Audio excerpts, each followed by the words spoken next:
മലയിലും പുരളിമലയിലും കുന്നത്തൂർ പാടിയിലും മുത്തപ്പൻ പാർത്ത കഥകൾ ഇന്നാളല്ലേ അച്ഛൻ പറഞ്ഞു തന്നു.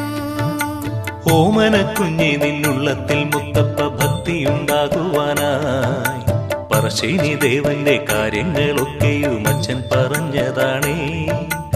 എന്നുമേ മുത്തപ്പ നാമം ജപിക്കുകിൽ നന്മകൾ മാത്രം വരും. നമ്മുടെ സങ്കടമൊക്കെയും മുത്തപ്പൻ സ്വന്തമായി ഏറ്റെടുക്കും.